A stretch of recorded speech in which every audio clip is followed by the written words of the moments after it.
Magandang araw po, si Doc Willie po to. Sa video na to, pag-uusapan natin ang tungkol sa cholesterol. Alam naman natin, pag mataas ang iyong cholesterol, pwede ito magdulot ng heart attack or stroke, kaya ayaw natin itong mangyari. Kaya babantayan natin yung cholesterol sa ating katawan.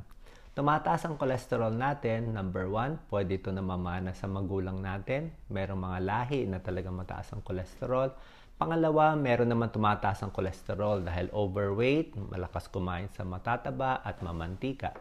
Dito sa picture natin, pag malakas kumain ng mga karne, ng mga taba, mga fatty foods, mga fast foods, nagbabara yan sa ugat natin. Ito yung ugat, nagbabara yung mga taba, yung mga plaque sa cholesterol. Pwede rin naman sa smoking kaya nagbabara to. At dahil dito, hindi maganda ang daloy ng dugo sa puso, sa utak, sa katawan natin. Yan ang binabantayan natin.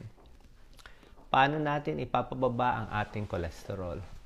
Unang-una, merong mga pagkain na makakatulong katulad ng oatmeal. 1 cup of oatmeal araw-araw, pwede bumaba ang cholesterol mo ng 10%. May tulong yan. Ang mani, okay? Mga almonds, mga cashew, may tulong yan kasi meron siyang omega-3 fatty acids. Pero konting mani lang kakainin, sandakot lang.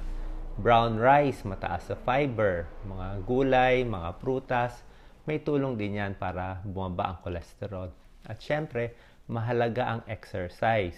Naglalakad, brisk walking, kahit mga light jogging, may tulong yan para at least pawisan tayo. At isa pang paraan para bumaba talaga yung cholesterol, kailangan tayo magpapapayat. Pag bumaba yung timbang natin sa ideal body weight natin, bababa din ang ating cholesterol. Papakita ko naman sa inyo ang level ng cholesterol sa dugo. So, kailangan magpapa-blood test kayo.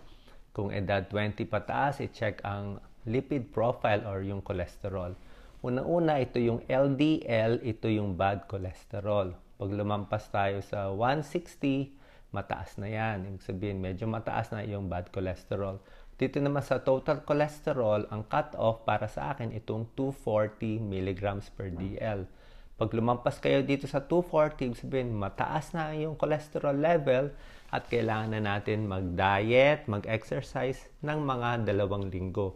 Pagkatapos, i-check natin ulit yung blood test. Pag mataas pa rin yung total cholesterol, lampas pa rin ng 240, baka pwede na natin bigyan ng gamot. Ito yung mga statins.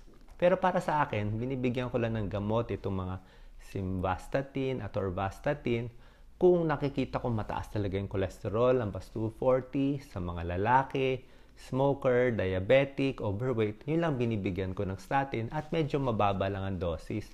Pero pag nakita ko babae naman, healthy naman, medyo hindi ko binibigyan ng mga gamot kasi syempre yung mga gamot mahal din at meron ding side effects. Okay?